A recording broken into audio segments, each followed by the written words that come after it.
خوش آمدید۔ آج کے اس تفصیلی معلوماتی جائزے میں ایک بہت ہی دلچسپ اور کام کی چیز پر بات ہونے والی ہے۔ آج کا ہمارا ہدف ہے مستقبل جاری زمانہ یعنی فیوچر کنٹینیوس ٹینس کو مکمل طور پر سمجھنا۔ زبان سیکھنے کے سفر میں ہم انگریزی اور اردو کے درمیان ایک مضبوط پل بنانے جا رہے ہیں۔ اس سے ہوگا یہ کہ گرامر کی یہ اصول ہمیشہ کے لیے ذہن میں نقش ہو جائیں گے۔ تو چلیں بغیر کسی تاخیر کے آغاز کرتے ہیں اور دیکھتے ہیں کہ آنے والے وقت میں جاری رہنے والے کاموں کو آخر الفاظ میں کیسے ڈھالا جاتا ہے۔ آج کے اس جائزے میں ہم چند بنیادی حصوں پر بات کریں گے۔ پہلے ہم اس زمانے کی تعریف سمجھیں گے، پھر اس کی بنیادی ساخت دیکھیں گے، اس کے بعد مثبت، منفی اور سوالیہ جملوں کی مثالیں دیکھیں گے، اور آخر میں یہ جانیں گے کہ روزمرہ زندگی میں اس کا عملی استعمال کیسے ہوتا ہے۔ تو چلیں سب سے پہلے اس کی بالکل بنیادی تعریف کی طرف چلتے ہیں۔ مستقبل جاری زمانہ یا فیوچر کنٹینیوس ٹینس دراصل ایک ایسے عمل کو ظاہر کرتا ہے جو مستقبل میں کسی خاص لمحے پر جاری ہوگا۔ انگریزی میں اسے یوں بیان کیا جاتا ہے describes an action that will be happening at a specific time in the future۔ اور اردو میں بھی اس کا مفہوم بالکل واضح ہے کہ مستقبل میں کام مکمل نہیں ہوا ہوگا بلکہ ہو رہا ہوگا، یعنی یہ محض مستقبل کی بات نہیں ہے بلکہ مستقبل کے اندر ایک تسلسل اور روانی کی بات ہے۔ اب دیکھتے ہیں کہ ان جملوں کی بنت یا سٹرکچر کیا ہوتا ہے۔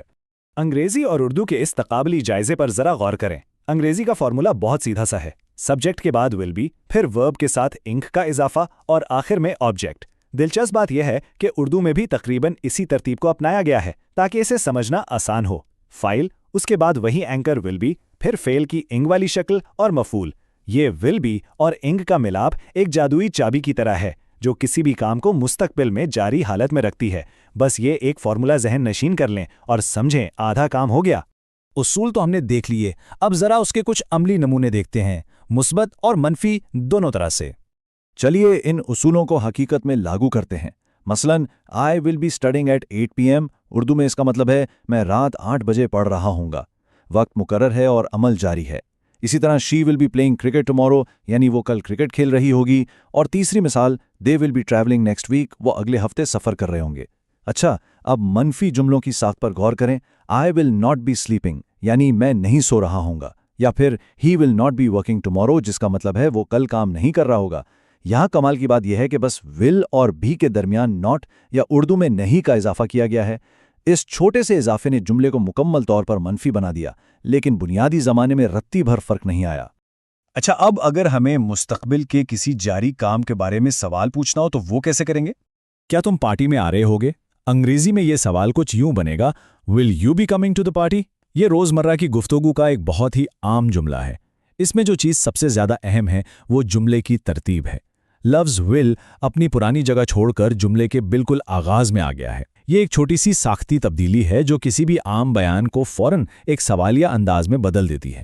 اس کی ساخت کو مزید قریب سے دیکھیں تو بات واضح ہو جاتی ہے۔ سب سے پہلے will، اس کے بعد سبجیکٹ، پھر be اور پھر verb کی ing فارم۔ ذرا تصور کریں کہ کسی کے بارے میں جاننا ہے کہ وہ رات کو کیا کر رہا ہوگا، تو بس یہ پوچھنا کافی ہے will she be studying tonight؟ یعنی کیا وہ آج رات پڑھ رہی ہوگی؟ یہ جملہ سنتے ہی ذہن میں ایک واضح خاکہ ابھرتا ہے کہ رات کے ایک مخصوص وقت پر کتابیں کھلی ہوں گی اور پڑھائی کا عمل باقاعدہ جاری ہوگا۔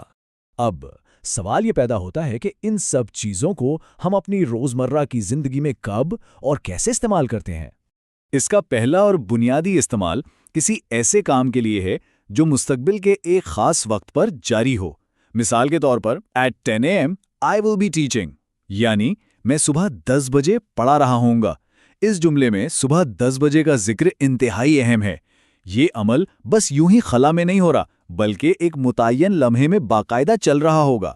اس کا دوسرا استعمال مستقبل کے طے شدہ منصوبوں کے حوالے سے ہے، جیسے We will be visiting SWAT next month۔ Urdu میں اکثر ہم اسے سادگی سے یوں کہہ دیتے ہیں کہ ہم اگلے مہینے سوات جائیں گے، لیکن انگریزی میں اسے فیوچر کنٹینیوس میں بیان کرنے کا مطلب یہ ہے کہ منصوبہ بالکل پکا ہے۔ یہ بتاتا ہے کہ یہ محض ایک ارادہ نہیں بلکہ ایک ایسا عمل ہے جو اگلے مہینے اپنی پوری روانی کے ساتھ حقیقت کا روپ دھار رہا ہوگا۔ ایسے جملوں کی اصل جان ٹائم ایکسپریشنز یعنی وقت بتانے والے الفاظ ہوتے ہیں، جیسے ٹمورو جس کا مطلب ہے کل، نیکسٹ ویک یعنی اگلے ہفتے، ایٹ دس ٹائم ٹمورو یعنی کل اس وقت، اور سون جس کا مطلب ہے جلد۔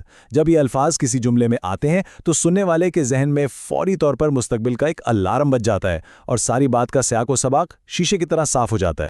تو اب اس معلوماتی جہازے کے اختتام پر ذرا اس سوال پر غور کیجیے۔ What will be happening